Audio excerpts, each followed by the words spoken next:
Welcome, everybody, to the Mindful Finance Podcast. We're delighted to have you joining us today. My name is Jesse Grimes. And I'm Saul Halpern.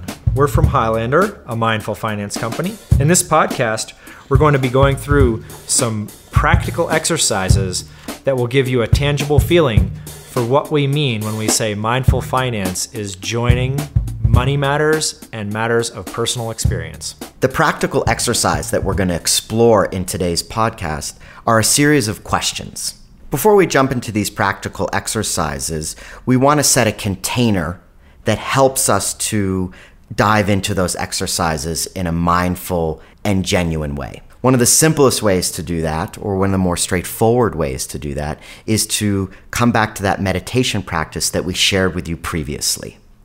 It can be very difficult to be in the present moment. We get away from ourselves, we get drawn into so many different things, so many different storylines, and this whole idea of mindfulness, this idea of meditation, is giving us a way that we can actually come back to the present moment. We can actually feel our body in the present moment. We can acknowledge whatever thoughts are arising in the present moment. And so that's what we shared with this meditation practice. We talked about having a good posture, whether you're sitting on a cushion on the floor or whether you're sitting in the chair. Again, coming back to just bringing your attention to your body, noticing what's coming up in your body, what feelings, what sensations. After we've brought our attention there, we can start to bring our attention to just what's going on in our mind. Where are our thoughts going? What are we thinking about? What are we becoming preoccupied with? And as we notice that preoccupation, we can actually bring our mind back to our breath. We come back to the breath, which is occurring in that present moment. We can label our thoughts, come back to the present moment, come back to that breath, and just touch that. And as we drift off again, we can come back to our breath, back to that present moment. And the whole while we're doing that in a non-judgmental way. It doesn't really matter that we're drifting off. It doesn't really matter what's causing us to do that or where we're going. We always have the option, we always have the possibility of coming back to the present moment. What we're going to engage in now is a series of questions that we feel will help you get a better sense of your investment self, get a better sense of the emotional underpinnings that you have around money, that you have around finance, that you have around wealth. As you engage these questions, go ahead and do what feels best to you and most useful to you. If you're sitting down and you have a pen and paper, go ahead and write down your answers.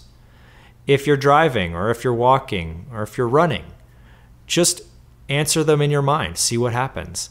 To lay some ground rules, we would ask that you be simple with your responses, that there is a quality of creativity and curiosity. There's a sense of first thought, best thought. You don't have to get to the perfect answer here. It's really about what does this question trigger in you and what comes up, and just noticing that is that helpful information that Saul has talked a lot about in previous episodes. So let's jump in. Bring to mind your personal finances.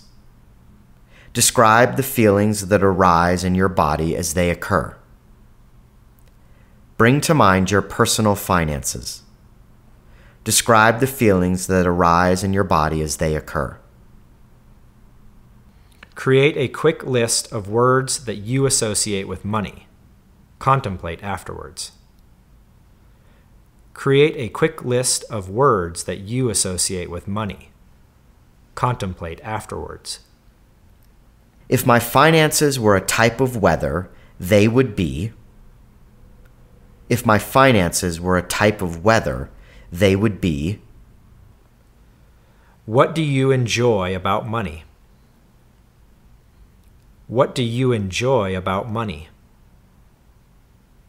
In regards to finances and money, I admire people who can.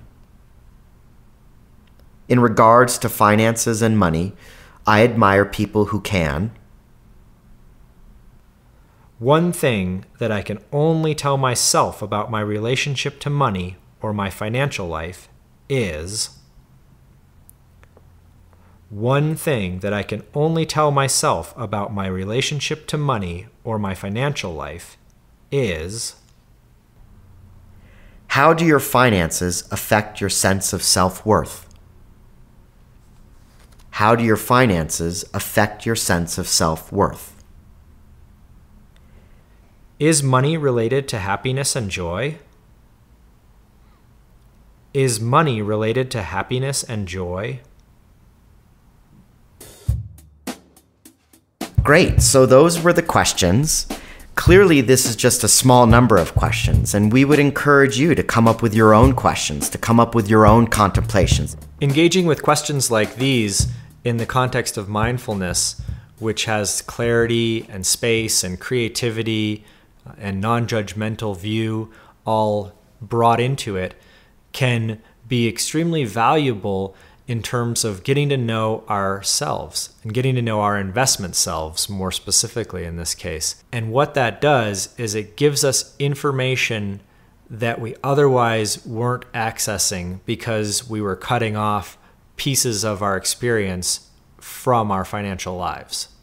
I recall we did this exercise with a client, and what came out was the client had a real realization just how nervous they were about their finances. And it's not like this magically made their anxiety or nervousness go away, but the very fact that they were able to see that there was some nervousness there was really valuable information for them. And it did start to open the door for them to relate with that nervousness, that anxiety, and that money in a new way, in a fresh way. And that's really helpful. In a lot of cases with clients working with these questions, what we've found is that the answers are not surprising to them. They're things that they already knew, but that they hadn't placed into this kind of context and hadn't had the opportunity to acknowledge before. And just acknowledging them in a non-judgmental space is extremely helpful. So we hope this has given a little window into yourselves, actually, that you've captured some glimpse, some bit of information, some bit of meaningful information about how you engage with your own investment self, your own financial self. And we encourage you to continue to be creative and explore how you feel around these topics, and to actually take a moment in the container of mindfulness to just see what arises as you set these little sparks in motion. If you've had our ideal experience, what maybe would have happened would have been that during this process, you would have felt all of these aspects of information and aspects of emotional intelligence, we could say, or whatever we want to call it, were more available to you around your finances than they had been before. Thank you so much for joining Saul and I today for our Mindful Finance podcast. As we talked about today, there's so much that can be learned through mindful reflection. And in the next podcast, we're going to explore what to do with the things that we have discovered through that reflection.